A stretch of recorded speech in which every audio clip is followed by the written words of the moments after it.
नमः संस्कृता मित्रों। आज की वीडियो में हम कक्षा 8 संस्कृत 8 ग्रेड अभ्यास पुस्तिका के पंचदशा पाठ के प्रश्नोत्तर हल करेंगे। पंचदशा पाठ कूट श्लोका। तो पाठ का नाम है कूट श्लोक। तो कूट श्लोक पाठ के हम प्रश्नोत्तर हल कर रहे हैं। सबसे पहले बहुविकल्पी प्रश्नों को हल कीजिए। तो प्रश्न क्रमांक 1 है कृष्णमुखी शब्द विशेषणम अस्ति। तो कृष्णमुखी शब्द में विशेषण है कृष्ण।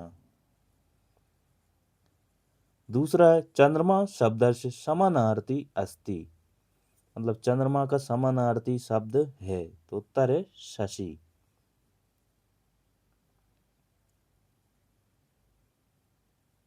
प्रश्न क्रमांक 3 गजा नाम कुलम कहा हंती।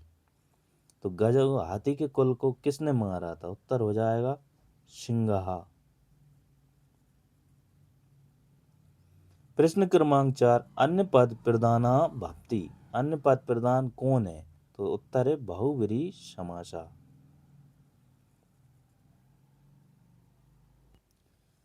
प्रश्न क्रमांक 5 है हा पदम भक्ति। हा पद मतलब क्या है? तो उत्तर है अव्ययम। हा अव्ययम मतलब हा क्या है? एक अव्यय वाक्य है। प्रश्न क्रमांक 6 रिक्त स्थानानि पूर्यत। तो रिक्त स्थान है प्रश्न क्रमांक 6 खालिस्तान कंसम जागाना। तो उत्तर हो जाएगा कृष्ण। प्रश्न क्रमांक 7 स्त्री नाम पदे खालिस्तान विभक्ति भक्ति। तो स्त्री नाम पद में कौन सी विभक्ति है? तो उत्तर है षष्ठी। मतलब स्त्री नाम में षष्ठी विभक्ति है। प्रश्न क्रमांक 8 गौरी अपरम नाम खालिस्तान अस्ति। गौरी का एक और क्या नाम है? तो उत्तर हो जाएगा पार्वती। नव प्रश्न प्रतिदिन गृह भोजनश अवावा सहा खालिस्तान भक्ति। तो इसमें कौन सा भाव है? तो इसमें हो जाएगा अव्यय भावा। प्रश्न क्रमांक 10 खालिस्तान चंदन वृक्ष आलिंगनम करोति। मतलब चंदन के वृक्ष से कौन लिपटे रहते हैं? तो उत्तर हो जाएगा सर्पहा।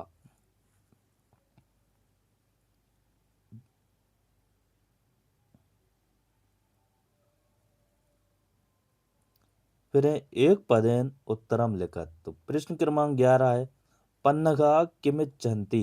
तो उत्तर हो जाएगा विलम। प्रश्न क्रमांक 12 है सर्पिण्या कति जीवा। तो उत्तर हो जाएगा दे।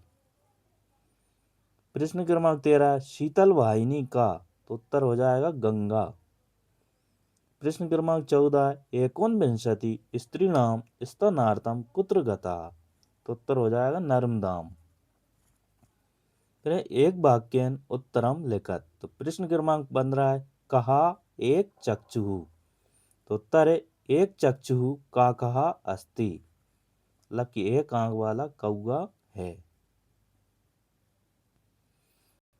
प्रश्न क्रमांक 16 है बहुव्रीहि समासानुसारेण लोकनाथा कहा।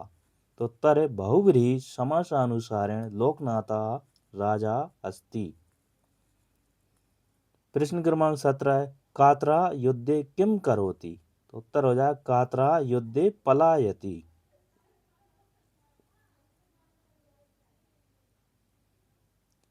प्रश्न क्रमांक 18 है मृगात किम जायते।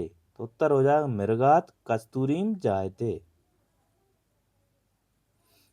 फिर दीर्घ उत्तरम लिखत। तो प्रश्न क्रमांक 19 है षड समास भेदा परिभाषा सहित लिखत तथा च प्रत्येकस्य समासस्य एकम एकम उदाहरणम अपि लिखन्तु। मतलब 6 समासों की परिभाषा सहित एक एक उदाहरण हमें इसमें लिखना है।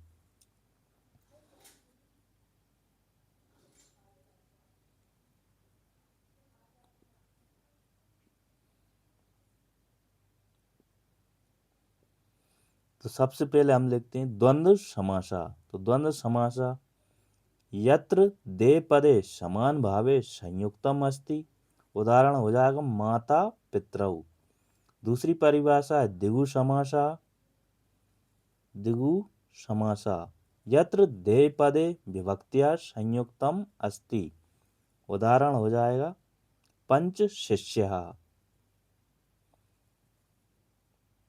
फिर अव्ययीभाव समासा, तो यत्र एक पदस्य अव्ययीभावा अस्ति। उदाहरण है नित्यम प्रतिदिनम।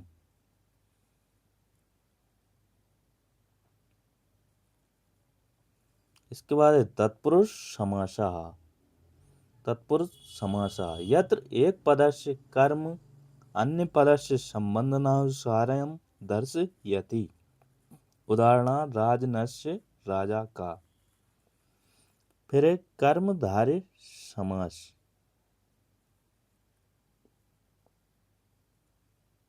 कर्मधारय समासा, तो यत्र एक पदस्य विशेषण अन्य पदस्य विशेषण संहितम अस्ति।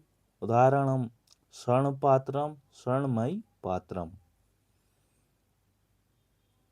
फिर बहुव्रीहि समासा, तो बहुव्रीहि समासा यत्र एक पदम केवलम वर्णम न यथार्थ समासम दर्शयति। उदाहरण हो जाएगा पंचाली पंचपत्य। प्रश्न क्रमांक 20 लोकनाथा इति शब्दस्य तत्पुरुष बहुव्रीहि समासयो आधारेण व्याख्याता कुरुत। तो उत्तर हो जाएगा तत्पुरुष समासा लोकस्य नाथा, यथार्थ था राजा लोकस्य नाथा। फिर बहुव्रीहि समासा लोकनाथा स्वयं अर्थ था, लोकस्य नाथा षष्ठी तत्पुरुष। तो मित्रों इस पाठ के भी प्रश्न पूरे हो गए। अगले पाठ में हम षोडश पाठ मतलब पाठ 16 प्रश्न उत्तर हल करेंगे। नमः संस्कृताय।